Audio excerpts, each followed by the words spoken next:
Says time. Is it? So, No, I don't really think we need game. Probably not, but does everyone know what a turkey reading is? You don't, you're about to find Right. out.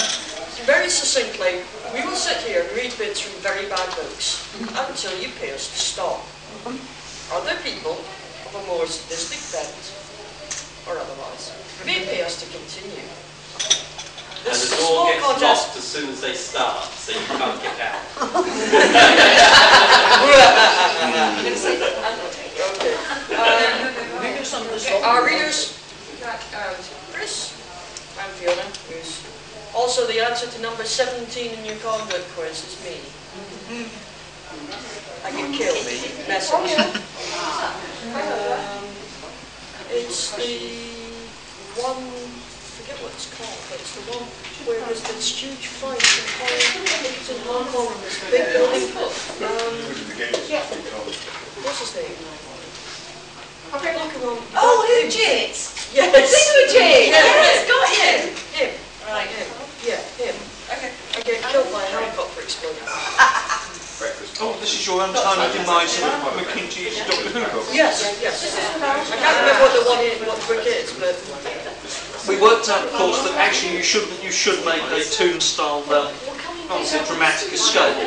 well, Thank goodness for that no knits underwear. I thought, the way he'd written the character, that in the next book he does with Unit in it, I should appear and say, "What a rush!"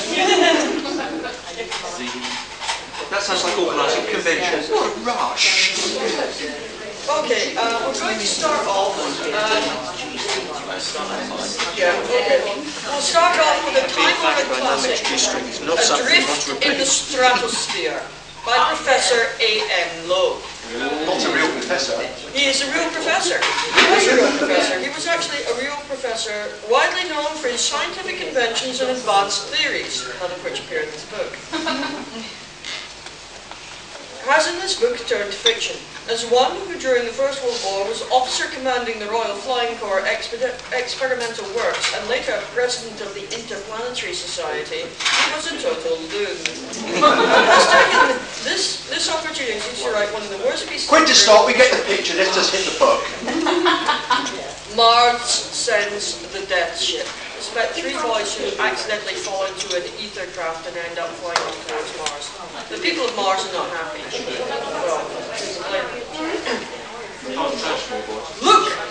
Look there!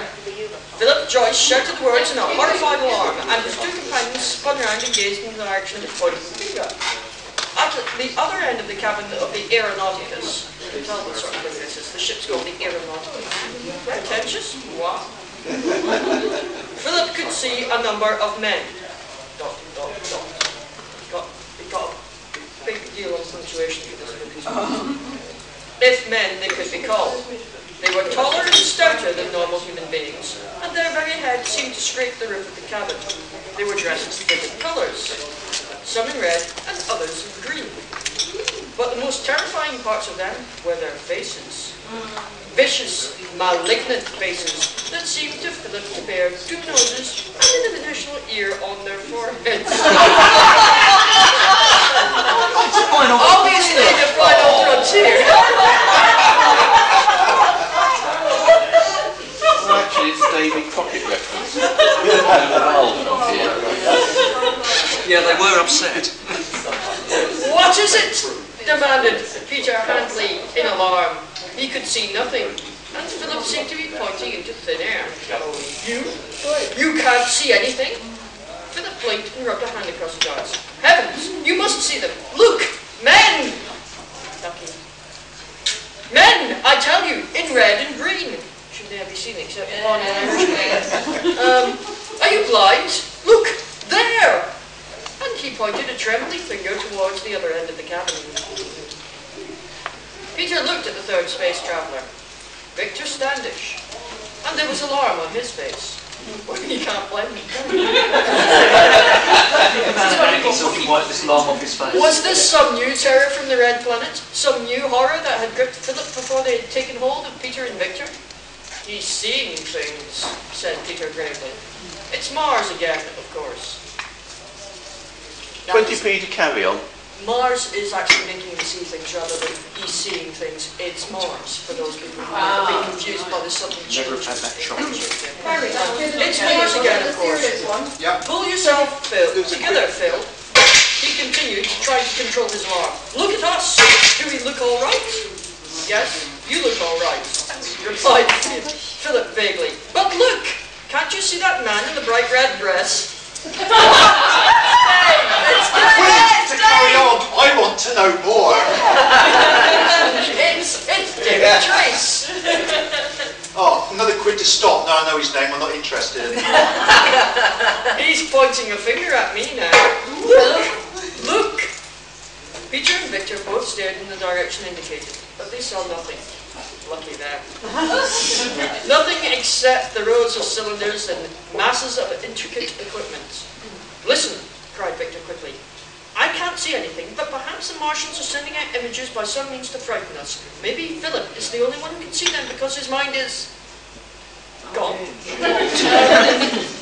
Victor paused uncertainly. Is perhaps tuned to them. Do you see what I mean? Our minds, Peter, may not be in the same tuning scale. I.e. they're flat rather than C sharp. And so we can't see these things, concluded the young man. Maybe you're right, Victor. Too deep for me, said Philip. 20 pence to stop. This is drivel. 40p to carry on. Oh, good old. I'll add another, 60 pence to stop. I'll add another 20 to the stop bid. So even now. Another 50 to the go on. 90 and 80, come on. 50p to stop. Time to carry on. So that's I've lost 90 count. to carry on at the moment. Don't ask me, I'll make it. Oh, really? Seeing my money on. Right, who's winning it at the moment, guys? I'm starting. Carry on. Right, carry on. Let's have your money, guys. Carry on. You old masochists here. Anybody else? Or sadists. Or both. Both. Well, both. As a matter of fact, Victor was right. The Martian idea was to fill the cabin with evil-looking images that would so terrify the Earth occupants of the ship that the aeronauticus would be turned and steered away from their planet. Fat chance, because they don't know how to steer the ship anyway. But the scheme did not seem to be a great success. Only Philip could see this ghastly imagery of evil. Wonder what they'll do next, said Victor. I wish we had the radio set so that we could hear what they are up to. It had to be smashed, returned Peter. And a good job too, if you ask me. I have always hated Jimmy Young. 20 pence to read that line again. 20 pence to cut out the ad-libbing. 20 pence to keep the ad-libbing. Okay, go on then. Right. Are you going to read the line again, Fiona? Yes, okay. And to keep the ad-libbing. It had to be smashed, returned Peter. A good job too, if you ask me. I've always hated Jimmy Young. But I wonder if that blue box is another set. What blue box? Demanded Victor. Why, the one you've been sitting on for the last half hour. Not very observant, are they? It's got London police On the side of this blue box. Victor stood up and looked down at the box upon which he had carelessly sat himself. Seated himself. Let's have a look, he said. And while Peter and Victor went down on their knees to examine the box, Philip kept closing his eyes as though to shut out the dreadful images which were leering at him. It was Dave. The strange blue box seemed to have no lock, but it defied the efforts of the two companions to open it. Does it say anything about it in the professor's notes? Asked Victor. I don't remember it, was Peter's answer, but I'll have another look. Still keeping an eye on Philip, Peter turned over the pages in the professor's book of notes. He found no reference to a blue box. He was about to close the book when his gaze fell upon the page in which the professor had referred to radio. Two words in the professor's scrawling handwriting arrested Peter's attention. They were the words, radio sets. That apparently meant that there was more than one set. What's in it? Dude. Yes. Plurals are in fact indicative of being more than one. Honestly. Where then was the other? Radio. Peter read on eagerly and found two references to an emergency set. but no information was given as to where it was located in the ship. "This may be the emergency set," said Victor eagerly. "Let's have another go at it." "Well, but I want to use the radio," he said. Together they tried to lift the lid again, but failed to do so. Then Peter suddenly exclaimed, "Look, why, what fools we are! We're in this book." 20 pence to stop because you're fools for reading it. 50p to carry on. 50p to put them out of their agony. 70p to stop, 50p to go on. Another 20p to stop. Another 50 to stop. It's getting too silly. Stop is winning at the moment. Stop is winning at the moment, yes. Silly. A little bit suspect. 120 to stop and 70 to keep going. That's right. 120 to stop. 70 to keep Oh. going. We're even now. Another 20p to stop. That's one. 140 to stop, 120 to 120 to keep keep going. going. Okay, another pound to carry on. 220 to carry on, 140 to stop. Hold on. Carry on. All right, carry on then. Ease up. "Why, what fools we are! Look, the lid slides off!" Now, wasn't that worth paying for? This blue box hasn't got L sound at the bottom, has it? No, that's what's between the covers. Peter pushed the lid off and revealed the controls of the radio sets. This, then, was the emergency radio equipment to which the professor had referred. It seemed Never mind to smaller miss the and had arches. different controls. But Victor, with his intimate knowledge of radio,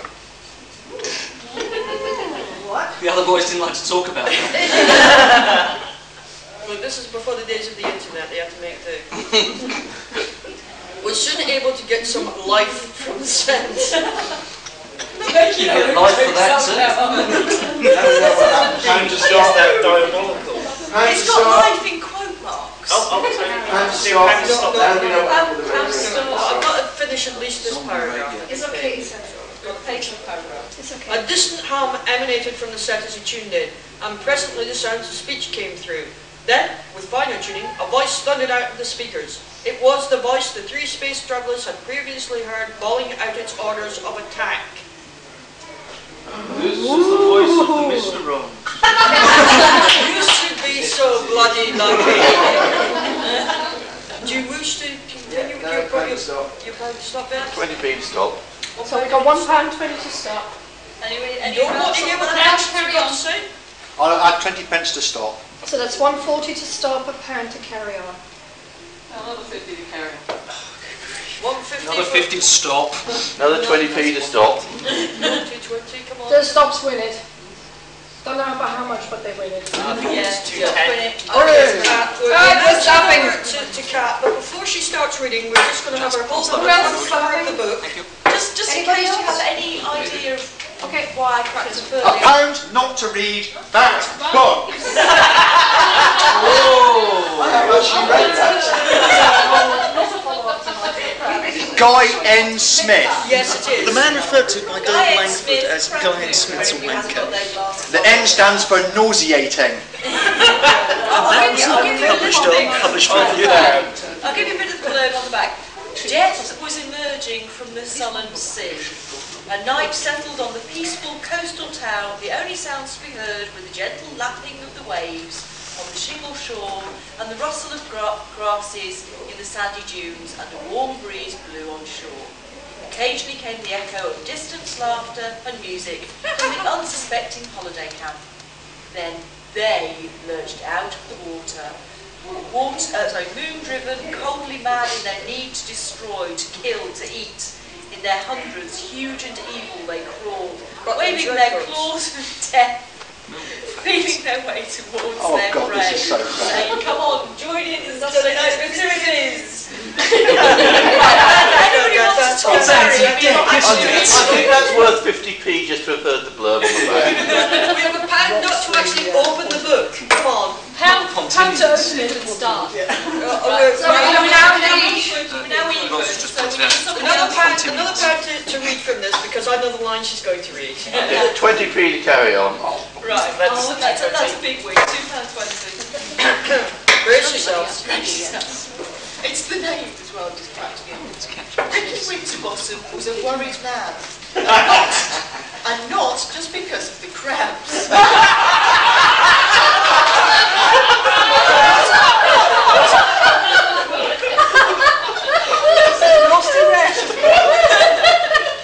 At the moment, they were a close number 2 on his list of headaches. Miles Manning was number 1.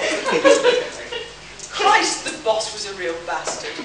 A string of orders that had virtually caused a greencoat rebellion. You see, that's what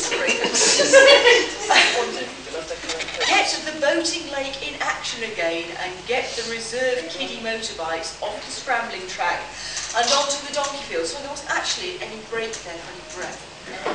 I don't give a shit if it is churning to hell.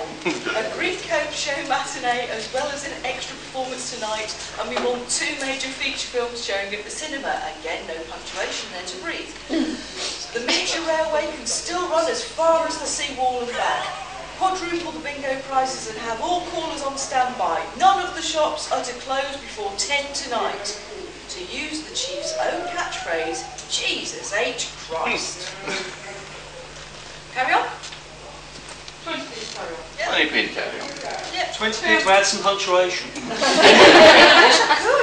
Pound to stop. He doesn't. Stop. We have a pound to stop. We have 40p to carry on and 20p to for carry on. Punctuation. punctuation. I'm not sure I can put punctuation. I've only got 1 contact lens. So we've got a pound 40 to carry on, a pound to stop, and 20p for punctuation. Well, you could just liberate it from one of the other books. They seem to have a surplus. Yeah, that's true. Yeah. So the carry on. When? Right. Yes, I know. Oh boy. Throw that in. Winterbottom. Oh, actually, there is some in this line. Where's it? Winterbottom was in the firing line, comma. The meat in the sandwich between Manning and every level of staff. They wouldn't dare say anything to Miles Manning, so they said it all to the camp manager. Security was getting pissed off too, semicolon. A day-long, never-ending queue. Tell folks the crabs changed their mind about attacking us last night, so chances are they'll leave us alone tonight. Yeah, I'd go to a comedy camp on that basis. Well, the guests didn't get murdered in their sleep last night. Balls, everyone was on the verge of panic. 2 deaths from heart attacks. Stress, comma. But they were crab victims all the same.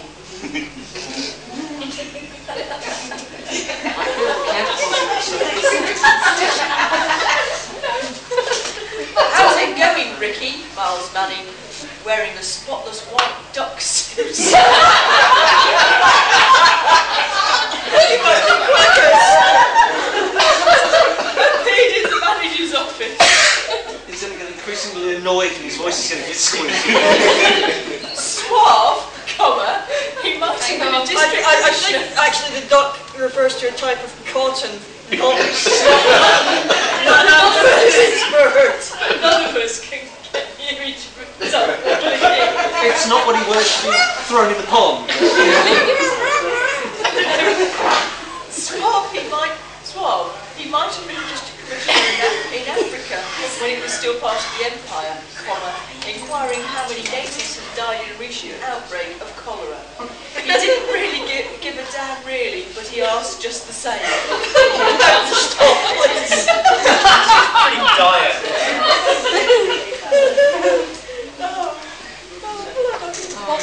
At least it wasn't one of Guy's sex scenes. Yes. Yeah, we've got another one of those. I'll finish off at the end of the paragraph and then we'll do bidding. Underneath his veneer, he didn't give a shit about the crab victims either. It was the reputation of the blue ocean which mattered to him. We kept the entertainment going throughout. In fact, most folks forgot all about the crabs. That's what would. You'd forget about 200 or 300 gigantic carnivorous crabs rampaging through the countryside because Bingo's going. bingo on. It is the Pontinians. 50p to stop from the slush bowl. Pound to stop for anybody else care to join in. We have a pound to stop. Another pound to stop. 2 pounds to stop. There's £1.50 on the table, pound over there, so that's £2.50 to stop. Okay, that's cool. Goodbye, Lauren. Look, however, they come back as sexy earlier on in there, which is excruciating.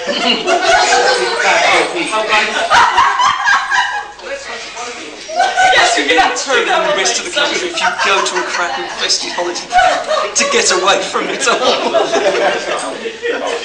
Well, why don't you sit at the pen? Oh dear God, that's dire. Ooh. I have here in my hand star spanning man of the future. Hook, the boosted man. The what? No, not a lot of people know this, but Kelly Sackford, the author of that piece of dribble you're about to hear, is in fact two well-known science fiction writers. What is the title? 50 people, their names. One of whom has made quite a name for himself writing Star Trek. By the name of Timothy Zahn. I knew we could write better stuff than Dark Force Rising. Well, are you about to hear some? Chris, what was the title of the book, please? It was Hook, the boosted man. The Boosted Man. Was somebody pinched him? You Not the wish. goosted man. You Some people boosted some car radio, so they boosted him instead. Where was he boosted, by the way? He's enhanced. Oh, so he wasn't stolen. You wish he was. He's had an enlargement, they can hear him across the galaxy. Is it possible for this book to be stolen? $6 million man. To be getting on with it. Shall I read the blurb on the back first? Yes, give him the blurb. The universe hides many menaces, awful diseases, fearful storms, the emptiness of space that drives men mad. Yeah, bad book. But man can create his own dangers too. The boosted men are almost supermen. Their muscles are like steel. Their bodies possess great stamina. Their minds can communicate. They are processed men.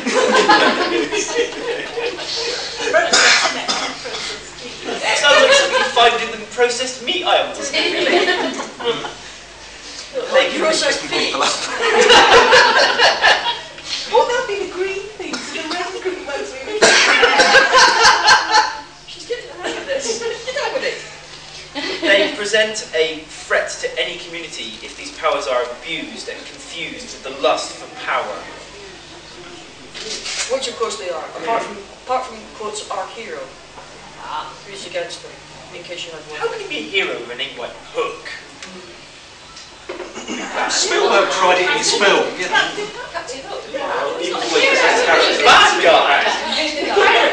No, he's just misunderstood. Anyone would be upset, you know, with your hand in a crocodile. Very embarrassed when the pictures got the internet.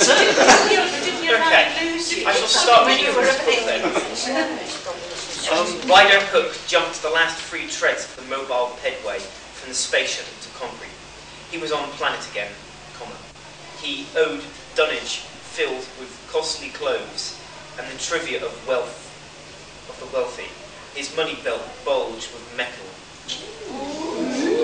comma, and the delling snugged to his right wrist. Gun, by the way. Oh, for And those who he don't meant know, to dunnage enjoy is your himself back. or know the reason why.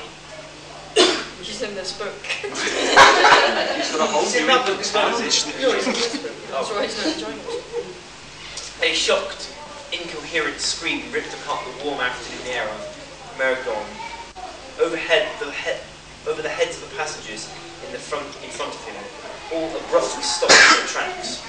Hook saw a boil of men and women with aliens erupt out of their customs house door. The passengers shrieked and began a frightening struggle to regain the headway and the shuttle. Hook stared past them at the violent, fear-crazed mob of dashing madly across the concrete towards the shuttle. These people had been made hideous.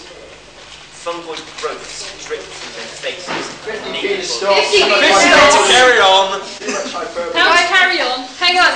We have 2 50s to stop and a pound 50 to carry on, yeah? And then a pound to stop.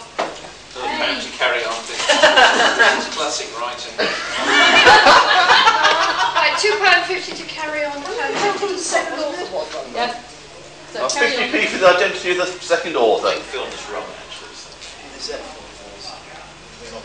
I can't remember. I will email Dave with the answer. I'll email the website with the answer. I'll watch these people.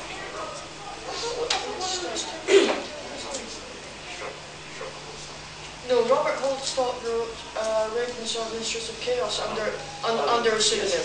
Richard Kirk. That was his pseudonym. Right, we've got £2.50 to carry on. Okay, Guys, give me that come on. go, right? Let's have fun, you guys. To carry on. David? fungoid growths dripped from their face and naked bodies where they had ripped the clothing Lisa? away in Yep. agony. They oozed. They need this crab one, They kept up a shrill. Ululation? That would be the word, yep.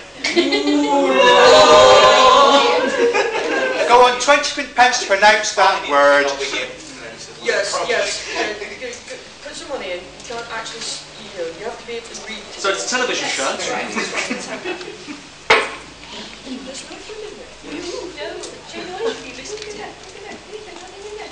Saw a man with one eye dangling on a long, bloody white thread as the man ran to the... Oh, hang on, let him carry on for a little bit. The man ran to the other eye oozed from its socket to swing and sway about his knees. The man fell down. Those aren't eyes. It's meant to be deliquescing. But that's stretching it a bit, if you'll pardon the pun.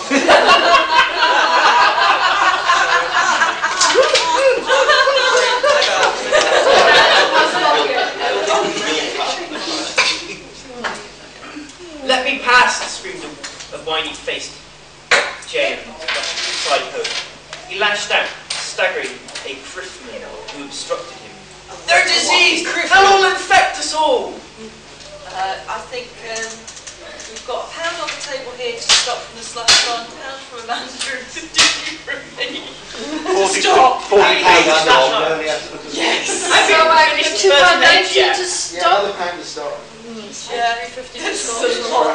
Okay, it's got to stop. Alright, I agree with you guys, it's got to stop. I've got one of the other novels from this series. It's wonderfully awful. Richard? Okay, alright. Right, for those of you who were here last year, I introduced a new author, Michael Avalone.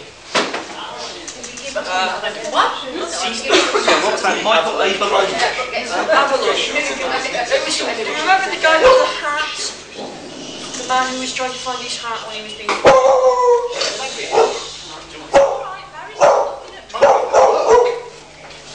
Yeah, I know. It's called The Satan Sleuth No. 2. Devil. Steering's a threat display, Barry. That's what she said. The first one was The Satan Sleuth No. 1, and I can't remember what it's called. Stop scaring because she's Harry, if you go to the side, then she's going to stop.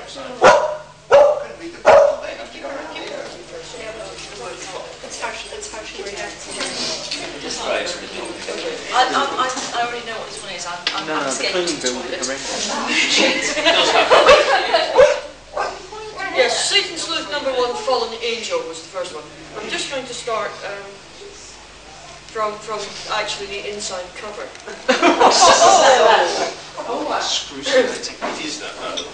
News item, open brackets.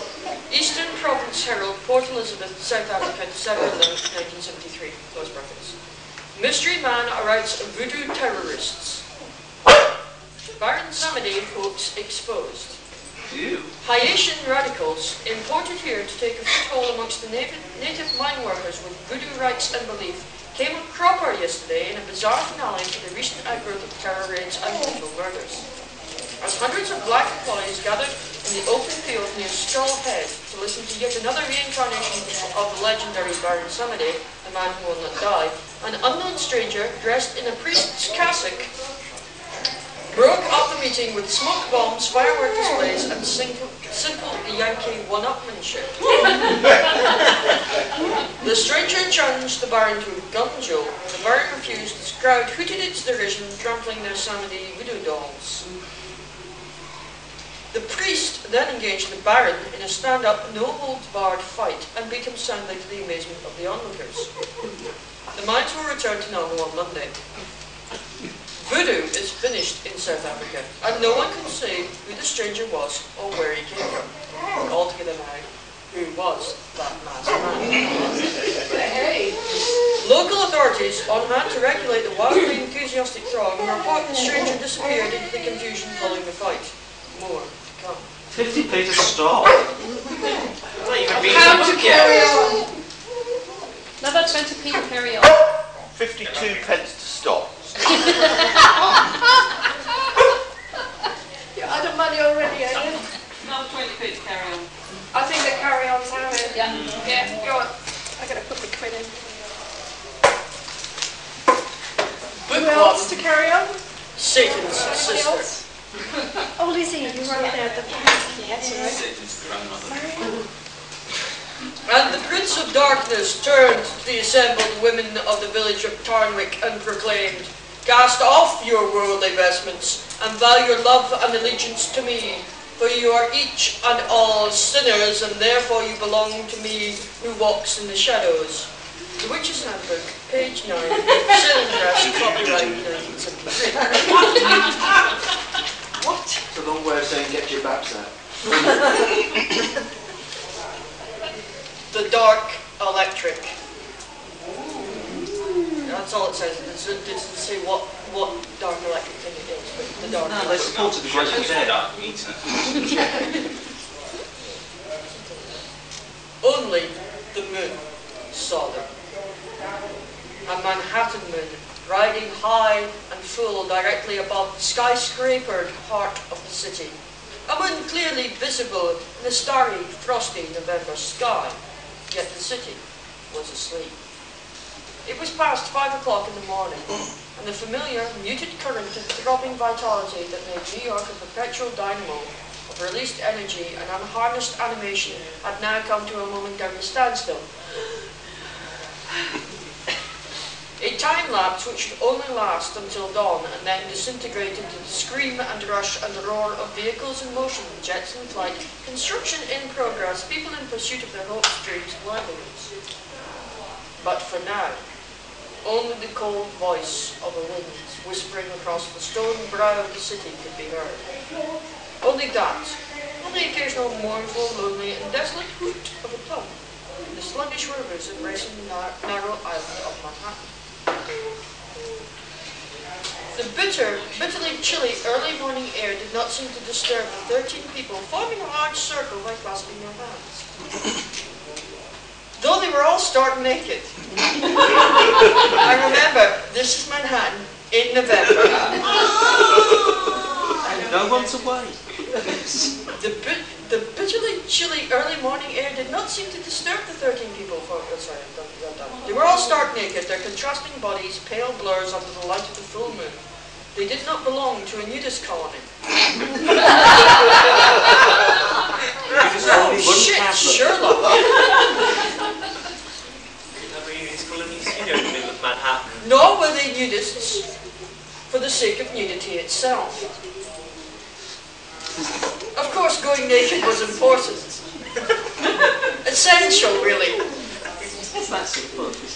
If one was to be an integral part of Sister Sorrow's Is there actually any story in this book, or is it just nude descriptions? One had to be rid of Pound all not to clothing. find out.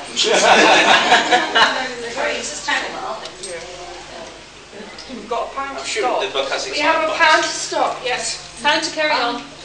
I'll add another 50p to stop. I'll add 52p to stop. £2, 2p to stop, £1 to carry on. £2 to carry on. This is £3 to carry on, £2 and 2p to stop.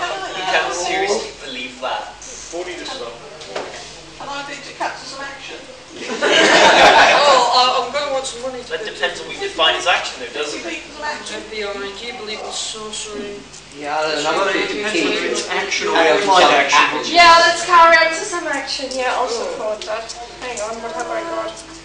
Alright, well so far we're about 3 chapters in and we haven't found any. I'll add 40p for It's the action. cold in November in Manhattan. Of course nothing's That's a happening. hero. Oh, no, I mean, Nothing will be happening if you start naked. Action anywhere, Fiona? we're looking. Possibly the action is when they were arrested. Or the fire brigade have to turn up to pry them off the roof. That's worth reading that line out anyway. Yeah, well, it's not really action, it's music. We've just found a nice line. Really, Mr. Bond? Can you possibly be serious? Showing your designs to another designer? What? How could you ever get me interested in anything as foolish as that? Or aren't you aware of the fact I design my own clothes? The entire line, Mr. Bond. This is very the silly. woman speaking. Over sure. Hang on, those who want to carry on, we want to pay some money into this, wouldn't we? Come on, those who wanted to carry on. So Mr. Bond has already skipped to the showing etching stage. Okay, we'll settle for Basildon probably. close to carry on. That doesn't have much to do with it. No, this isn't actually a safety curtain. This is a picture of a safety curtain by Tony Armstrong Jones. I'll tell you what it is, it's a feud between the clothes designers and the witches. Because the witches are putting the clothes designers out of business because they're not wearing any clothes. Yeah. That would make that might make a better story than this one. You were right, this one is rather good. Philip St. George, that by the way is the hero, in case you couldn't guess. Philip St. George. Philip St. George, Is this the one with Yankee Cunning? obviously.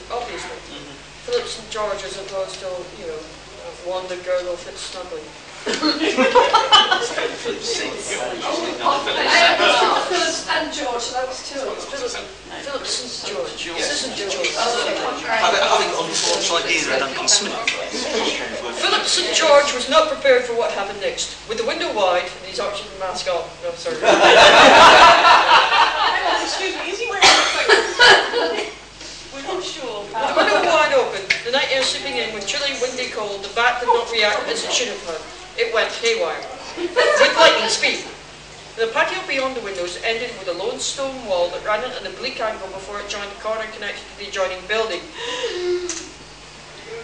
Privacy was obtained by a 10-foot-high, ivy-covered terrace. The bat, with no window barring its way, rocketed upward, emitted one bleak sound, and vanished from sight. Philip St. George leapt in pursuit. What? Philip St. George leapt in pursuit. He's a hero. But he was too late to chance a shot at the weird apparition which had disturbed his reading. He was only in time to witness an aerodynamically impossible performance. For anything that must obey the laws of gravity and physics, no matter what it was or could be, outside of the devil.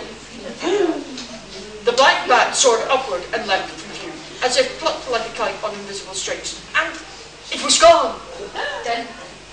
Leaving only the cold night air, the twinkling stars, and a half moon staring down from the mighty heavens, and a sorely perplexed Philip St. George. He lowered the air pistol, frowning. It was useless to look any further. He was stuck in this book. He could not... The thing was gone. For good, perhaps, back to wherever it had come from. He had no doubt that it was a bat he had just encountered. But what kind of bat, exactly? He wasn't too sure. Pipistrel would be most likely in an urban environment. But probably not. Baseball bat? No, that's the one that should be used on the author. His craft hung in the atmosphere, still. As cold as the graveyard, charged with fire and brimstone. There was a deathly, clammy aura. Oh, this is boring. £20 to stop. Breathed in fire and brimstone. No wonder they're not wearing any clothes. I'd have thought an asbestos pin would be a £20 good to idea. stop. He was puzzled. A bat. A genuine bat. I'll add another 50p to that 20p to stop. Or a very bad bird. Or hell itself, or this extremely badly written book. Please, I think we've got £20 to stop. Yeah, we can't take the 70 pence to stop so far. 30p to stop. It's a We've pound got to charging coming up. We're got £1 to stop at the moment. We've got £1.50 to £2. stop. That was at the same time. Fetishes. You had £1.50 to stop? No, I said I'll have another 50p to make it. 50p to stop. 30p to stop. 80p to stop. Oh dear, how bad is it? Hang on, and you had £1, so that's £1.80 to stop. Yeah, this is the 20 pence to stop. So that's £2 to stop. Anybody wants to hear more of this wonderful stuff? No.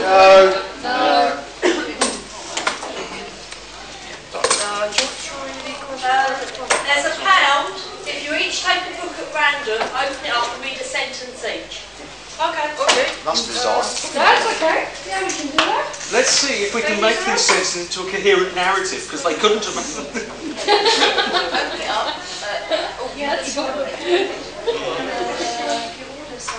She wore a robe of scarlet ornamented with gold and precious stones, and a jewelled band of platinum imprisoned a mass of gold curls which were piled on top of her head, after a style different from anything he had ever seen. But enough of Dave's costume for next year's masquerade. Suggested Norbert. In a monastery built apart by itself, there would be no need for such loudness. The head started down towards him. He was momentarily aware of a putrid stench. I think that did make more sense. It certainly made a lot more No, sense. so you need to carry on doing that.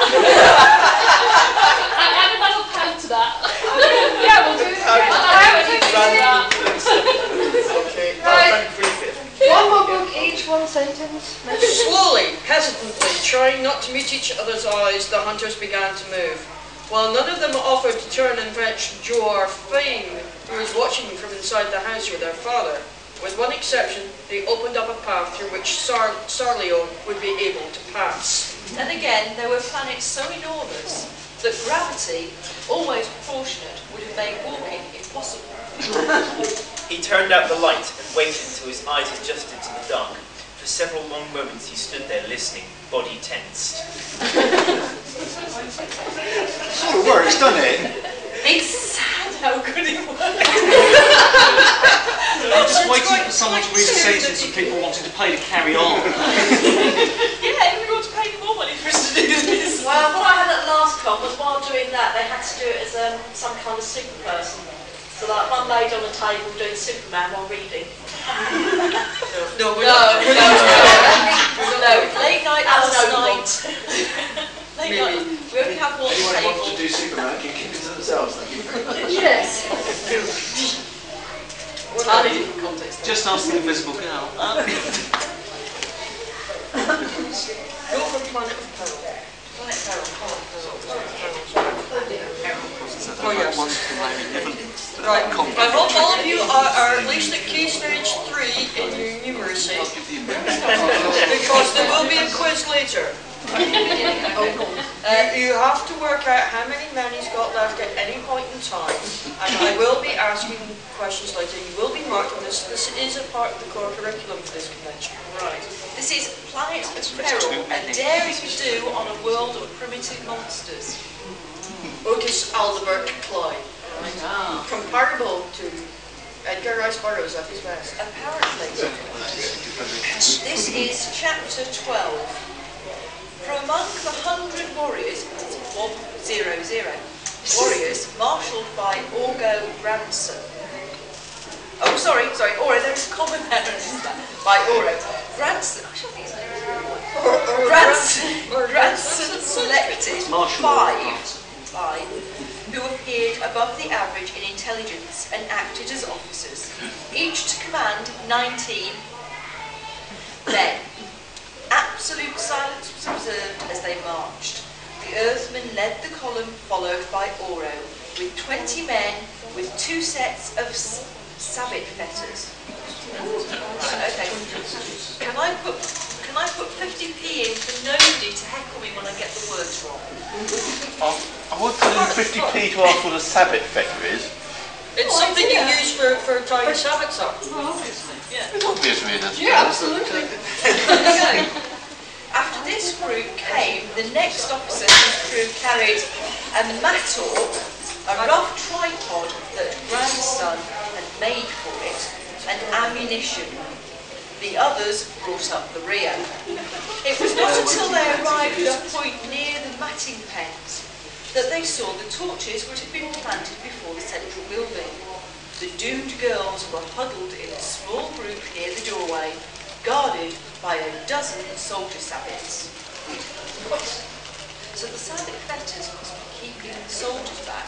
No, sabbats are a lace, which can be tied up with fetters. Okay, right. That's what But they not said. from Yorkshire, because the EU have said they're not allowed to. The king's sabbat stood in the glare of the torchlight, but his mate was not in sight. The female slaves and their children sat on the ground facing the entrance. Stop heckling me! Sorry. You said no heckling to get the names wrong. I didn't get the name. No, that wasn't heckling to get the names wrong. What was heckling? Put Molly in if you're going to heckle. Behind them stood the men, while soldier sabbats formed a great circle about the whole scene. Brandon saw the two worker sabbats pilot a huge Fanta. Oh, drink! Fanta or the Phantom? Oh, no A one huge sees Fanta through the doorway. Apparently Fanta's a child. This lusty infant was larger even than the soldier sabbats, almost ready to spin its cocoon. It gnashed its huge mandibles. We're back at the bloody crabs. It gnashed its huge mandibles continuously and wiggled from side to side, nearly upsetting its pilots with a jerk. It's very Sorry, I'm on my own thread yet. We must work fast, said 50p for Brandon. pure thoughts. Sorry? No, 50p for no, pure thoughts. my thoughts were much more costly than that. We must work fast, said Brandon.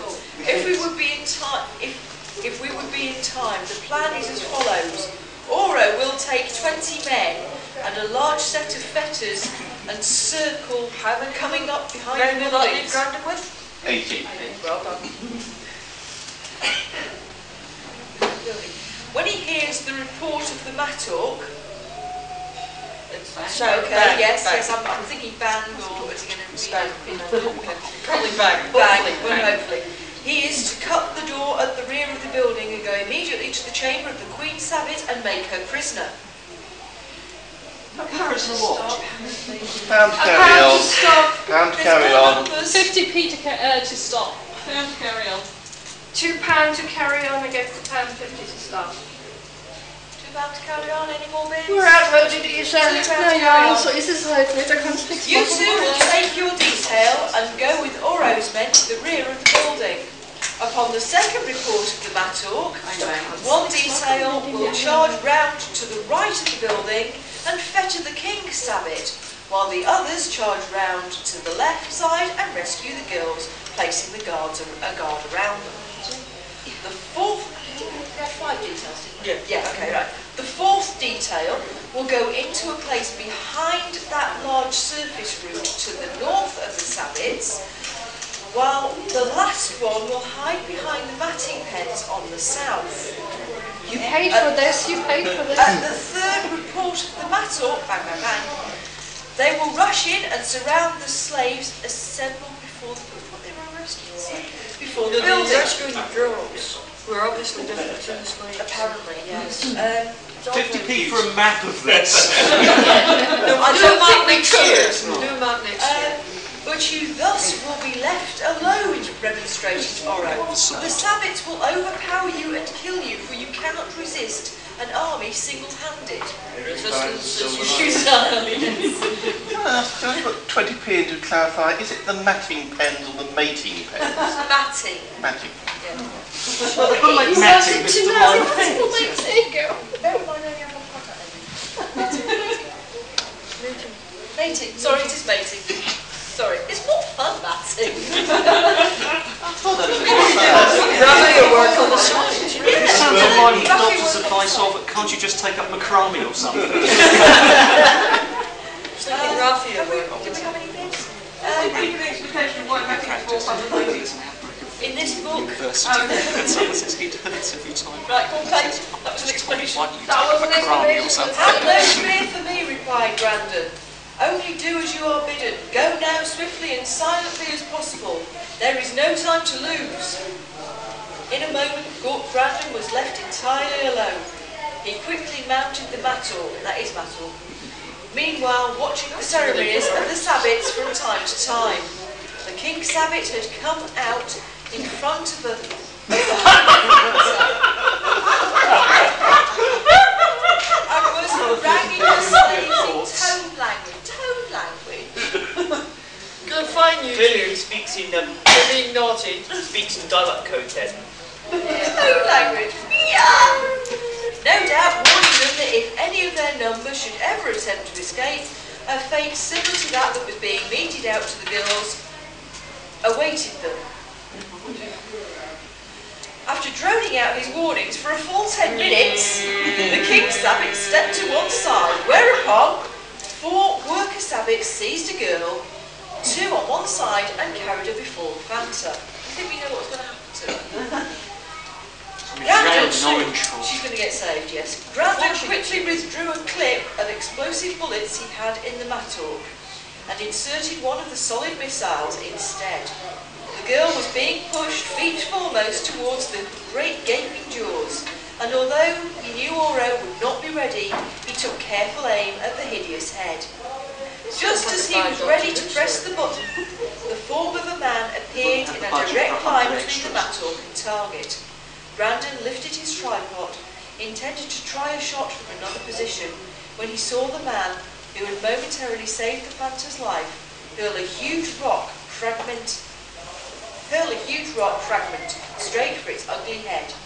The missile struck the mark squarely, and the great soft-bodied monster, after a convulsive shudder, sank over on its side, stone dead. Stone dead. So dead, yes. Well, he said Jehovah. Pound to stop, please. What was that? How much to stop? Pound to stop. £2 to carry on. Pound to carry on. Hang on, another pound to stop. Yes, another £1 to stop. So we're now even. I think we're even at £3 each. Right, 50p extra. Another 50p to Let's stop. carry on. 4 to carry on, 3 to stop, I think. The other one to stop. Pound, Right. another 20p to carry on. No, I think stops. Stops are winning by about 70p, aren't they? Yeah. Another 50p to carry on. Even Stevens. No, another £20 to stop. Stops have it. Carry on. Carry ons have it. By about 20p. 20, 50. 10p to stops. Oh, come on. And another 20p to carry on. Bloody hell. 10p to the carry on. Let's carry on, come on. Okay. Let's earn the money, that's what we're here for. Money, It's all for a good cause. Right, We're looking forward to something. Anybody else? That's all right. This. Who else? Once a master grand I think put I his owe clip some of money for explosive pure bullets in the thoughts. mattock. He saw the man turn and dodge amongst the sniping sabbats. He succeeded in breaking through the line and in keeping a short distance ahead of his pursuers. Training his weapon on the sabbats immediately behind the fugitive, the Earthman opened fire. The exploding missile tore a great gape in the rank of the monsters, killing a half dozen and disabling as many more. That's a heck of a bullet. I think it's like a mortar or something. Yeah, it seems to imply it's a bullet though, doesn't it? We need to try and Whereupon the others bullets. paused. Sorry? The bullets, yeah. Oh, It's a solid projectile. A solid projectile, that's right. Maybe these versions are desperately tiny. It does say that the lanterns are very big. No, they're just very far away. a matter of whatever it is. The exploding missile tore a great gape in the ranks of monsters, killing a half so we can dozen and mount it. disabling as many more. There's nothing in my Whereupon the others paused, running this way and that in their endeavour to locate the unseen attacker. Suddenly Granson leapt on the surface route behind him, and turning his pocket flashlight on himself, shouted defiance to the sabbats in the tone language. The King Sabbit saw him almost immediately and vibrated his antennae excitedly, whereupon all but a dozen soldier sabbits, who remained to guard the slaves, charged down on Granson. As he leapt back to the ground and made his mattock ready, the men who had broken through the sabbit guards arrived panting heavily. "Give me a weapon!" cried the strange. I think that might have been stranger, but "Give me a weapon!" cried the stranger, "and I will fight with you." Grandon handed him a spiky club. "Hit them between the eyes," he said. "It's the only vulnerable spot. If you're as skillful with a club as you are at hurling stones, I'm sure you will account for a few of them." The newcomer smiled slightly. He was evidently not a marshman, for his features were clean cut. His hair was a light yellow gold. He walked with the carriage of a soldier. "That was a lucky hit," he replied.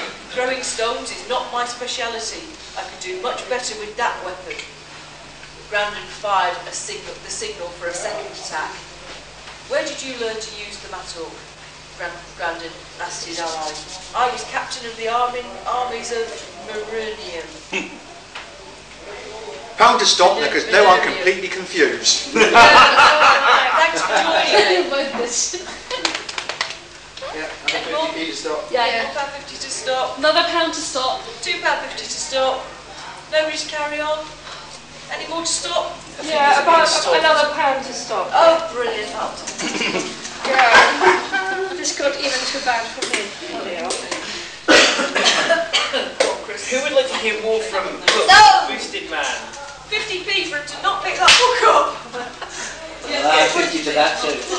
I'll read something else then. He got the drift. No. Thank you, It's not Richard. got the JTX, has it? It's the king of the subtitles.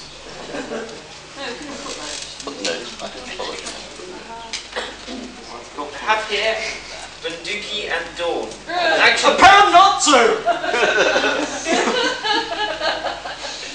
If you don't, you get a Guy and Smith sex scene. I'll take that risk. I'll put a £1.20. It's worth it for the footnotes. Another 20 to But you stop get a the sex bit. scene afterwards, it's finished anyway, so, you know. The start of the Unfortunately, I'm still parry. paying for analysis after the first turkey reading where they attacked. Right, Fiona, is that all the footnotes? right, I think let's start the book, guys. What you want? Is that all the Hang on, we've only got apparently about 15 minutes left. Oh, 20 no. minutes. So, unless of course we're allowed to run over because they're not doing the draft reading. They're not doing what? No, it said this is taking into account we're going to have a break before Alan's panel, and that is already taken into account, so about 15 20 minutes. Okay, we will finish up with. Can we have one footnote from Bunduki and Dawn? Yeah, Just one because we footnote. paid for it. Okay. It's a sex scene. And now you're going to pay for it.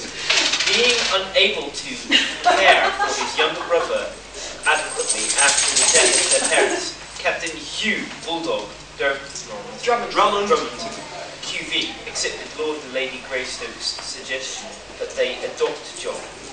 Full stop. As a result, the boy became known as Drummond Clayton, the latter being the Greystokes family name. That's a footnote. Hold on. That's a footnote. So that's what's worse. There's another footnote on the page, and that's how much it takes up. Read that footnote if you like. There is a footnote. I'll give you a quick all of these Cheers, is that please footnote. buy one of the novels. Actually, that's three different footnotes. But the fact that there are 3 different footnotes. Bunched together. Just being paid for.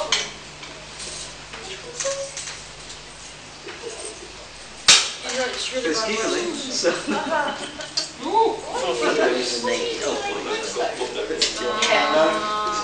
Because he didn't get sold. Oh, it does say something about Tarzan. How this came about is told in The Son of Tarzan by Edgar Rice Burroughs. However, at Lord Greystoke's request, ERB did not reveal John Drummond Clayton's true identity in this book. Permission now having been granted, the situation has been clarified by fictionist genealogist Jose Farmer in his biographical novel Tarzan Alive. Footnote 2.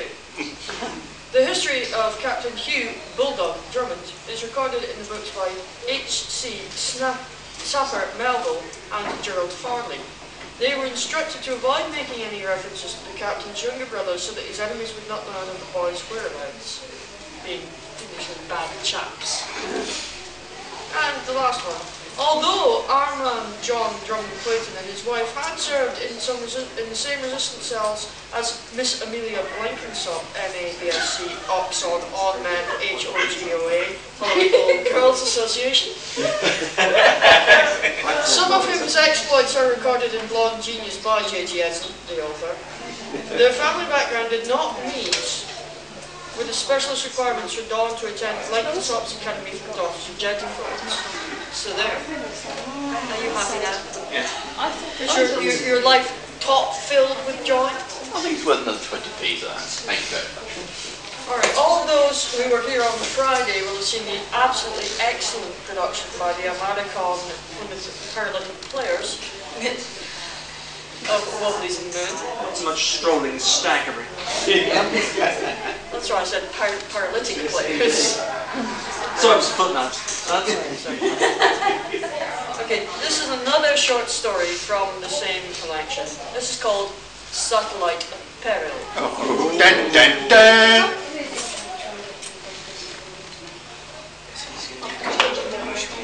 Voices. Look at John! Vera Darn screamed. John Carstairs, his head level with a drench mount, jerked his blast rifle upwards and unleashed a screaming tornado of incandescent dust. Damn, failed to load it again. Over the man, the lethal barrage swirled, lifting a gigantic constrictor root into the air and searing it to a crisp. Almost simultaneously, Carstairs lunged sideways. There was a rustling murmur, and another constrictor root shot past, its teeth-rimmed jaws missing him by inches. Holy space! He choked, and swung the rifle round so swiftly that sand spurted from the pivoting stock into his face. Swaying, gasping, his mouth choked with dust, he blasted down the sickening plant monster at nearly point-blank range and swung back to confront its lashing progeny. Vera Dawn was down, struggling desperately to keep the glistening claws of a fledgling constrictor from tightening about her waist. Though the creature was no thicker than Carstairs' wrist, it was more than a match for a slim girl weighted down by desert slippers and a head of oxygen. Hey! Horror engulfed Carstairs as his gaze swept over the vicious little whipcords which were converging on Vera from all sides, their mottled, segmented bodies gleaming in the Jupiter light. Now, how much are you going to pay me to carry on? I'll give you a quid. Yeah, I'll give you a pound as well. Come on. Okay. I'll put in 32p. The cold wind that blew down Carstairs' spine was partly subjective and partly an actual blast on his clammy flesh as he tried to lift the blast rifle to the summit of the mountain. For an instant, an agony tore at his flesh. His face twitched with jerked, tightening nerves and straining muscles. Then, the heavy weapon swiveled, lifted, and he was blasting down into the hollow where Vera lay. Well, Vera liked her anyway. His big, bare shoulders studded with frozen sweat. Sorry, isn't that was it bear, B-A-R-E, or bear? Bare as like unclothed. Manhattan witches. This is important. Right. There will be a quiz later. 2 minutes later, the hollow was a blackened, smoke-filled depression on the arid central tundra of Io. And he's there. Presumably wearing desert slippers, so he's okay. And desert slippers and a heavy oxygen tank. No, he's giving that to Vera. She's carrying it. But apart from that, yes, he's wearing his trousers, his slippers on the surface of Io. No problem. The fledgling constrictors mounds of inert ash whipped by the wind. On both sides of Vera, a thin strip of uncharted desert stirred and rustled as Carstairs hastened downwards, a terrible anxiety in his eyes. Rage against the blind and merciless forces which had shaped the plants of Io and made them utterly malign. Well, Vera was lying in a crumpled heap, her features twitching, her body a mass of a ragged titan. White lips. Carstairs dropped to his knees beside her, tugged and wrenched the surviving coin until it uncoiled the swish and writhed up about it. Whipping out an automatic pistol, he hurled it 20 feet across the sand. It is. It is actually automatic. Automatic pistol. He hurled it 20 feet across the sand. This is a quiz for those people whose first native language is English. What has he just done? He's just thrown his game away. Precisely. And dispatched it with 3 staccato blasts. He's now shot his gun. Smoke was still swirling up over his hand when Vera Dawn stirred, opened her eyes. Back to stop. Bound to carry on. Stop. Right, to stop. I'm losing the will to live here. Let's carry on. Carry on. We're at the moment. Another 3 pounds to stop. See if I can find a bit with a disc every 5 So how much have we got to stop at the moment, guys? 480, I believe. I've got 4. 480 to stop, and how much to carry on? I mean, is that a good line or is That that is a hell of a line. If we stop, there is still one line that we have to read. I'll put £4 in and carry on. Well, I'll put in another pound to the carry-on bid. Yeah, just you really have to listen to this line. It is just torture. Okay. Right. Maybe 70. They've gone back to their ship. To carry on. They're talking to the To Scottish carry engineer on. who talks with a terrible accent. Easy, Ferguson, Carstairs warned. You're running a fever. And what would you be doing if you saw a 2-legged rat hoisting our supplies out in the airlock? Carstairs' jaws corded, and the colour drained from his face. Our supplies? Supplies!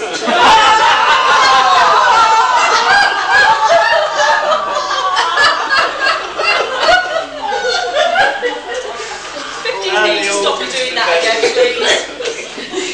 Ferguson nodded. Aye, son. There were 10 or 12 vacuum crates stacked by the lock. Our food, ammunition, and the oxygen refills are all gone with the wind. Right, man here, I don't give a damn. But we're the only people on Io, Carstairs muttered. Ferguson raised himself on his elbow. Remember what you said yesterday, lad, about the plants? How it looked as though someone had been bottom. Sorry, is it that bad? Botanising them. How it looks as though someone had been botanising out on the tundra. Obviously, for plants, you don't lobotomise, you just botanise. I have 20p to hear that again.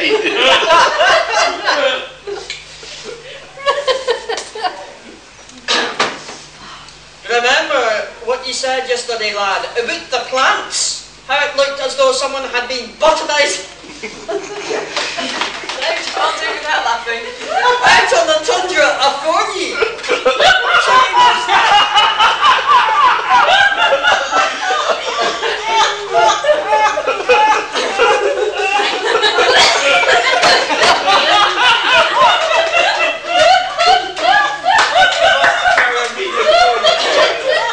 Chewing those scabby fighties up by the roots. Interesting point, disc epiphytes, because they are epiphytes, have no roots. Well, not now they're torn up. You see if you can say that line in a silly Scottish accent all the way through without corpsing. Yeah, there, look at the screen behind you.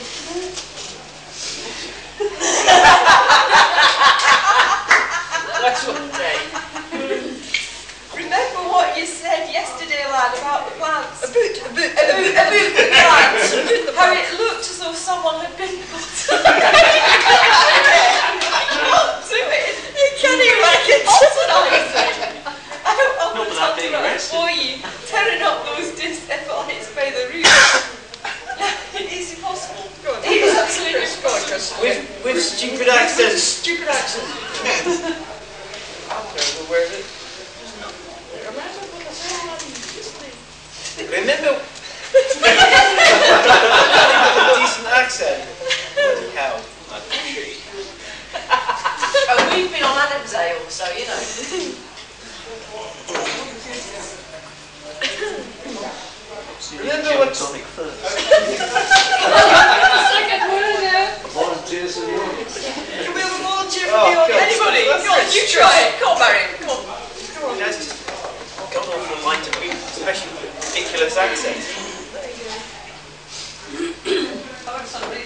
Remember what you said yesterday, lad, about the plants? How it looked as though someone had been botanising out of the tundra for you, tearing up those epiphytes by the roots. That's worth a pound. That's worth a pound.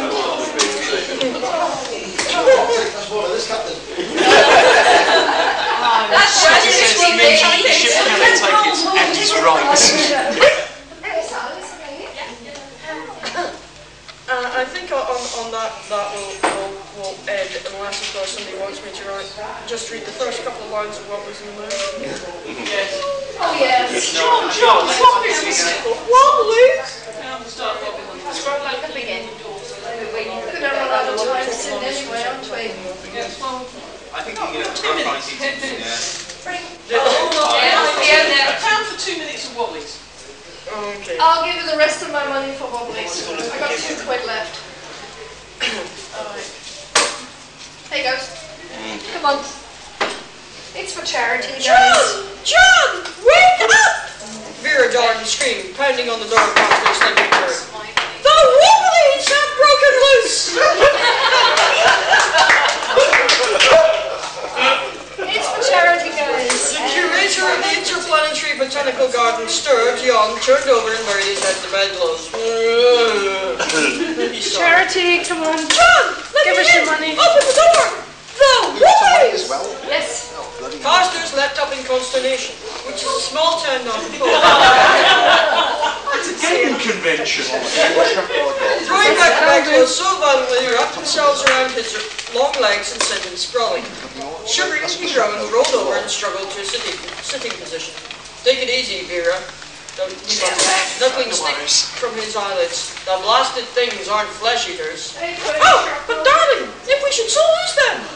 I've rare specimens walking around, loose! Can you blame me for getting excited? Oh, you wouldn't fill up Well, whatever turns it on. Okay. No, I suppose not, Carstairs grunted. Open the door yourself. It isn't locked. The door opened a crack, and the pale face of John Carstairs' attractive coppery-haired secretary came into view, wrapping the bedclothes tightly around his rangy bulb. Carstairs arose and crossed the window.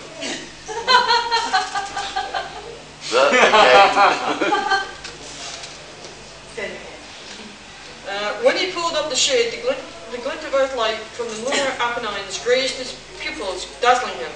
He blinked and stared out at the towering peaks which he had been contemplating with awe for several days now. That is loud. No, not the again, then again. There you are, spell it right, thank you. You often said stay and clean the backboards after class. Vera was sitting on the edge of the bed when he turned, her hands clasped around her knees. It would be a shock to Gleason, she said. One of them came into my room and climbed out the window. I encountered another in the corridor. When I tried to catch it, it hurt an nettle at me. It's still here, in my shoulder. She turned and bared a portion of her right shoulder. Half buried in her flesh was a huge, downy nettle. It was strawberry-coloured and 5 or 6 inches in diameter. That's it, come on. It brought a shiver to Carstairs' spine. Well, wouldn't it just? Well, seeing his secretary's shoulder, of course, yeah. We'll get it out! He said, they are loathsome creatures, but worth their weight in platinum. Now, I actually worked out that an adult wobbly weighs about £250, so that's quite a lot of money at today's prices. Even at those prices. You don't seem to be very upset about losing them. I'll skip forward because there's another really good line. In the meantime, should we get Dave Anderson to start paying for making silly comments? Yes. He's just paid. I'm out of shrapnel anyway. Someone has a dirty mind. Yeah, and? He wants to borrow it. He already has a dirty mind. So he said to try to breed them. Oh yes, here we are. They're talking Seems about to be Gleason. available on the website near you. He's a good egg, Carstairs grunted, but vague. endowing our lunar expeditions and collecting for us puffs him out like a kid's toy balloon. He likes to pose as a scientific big shot. If I had a glass-eyed wall palace on the moon, decked out with 7 black plastic bathrooms, I'm thinking about science with a capital S. I'd just be myself.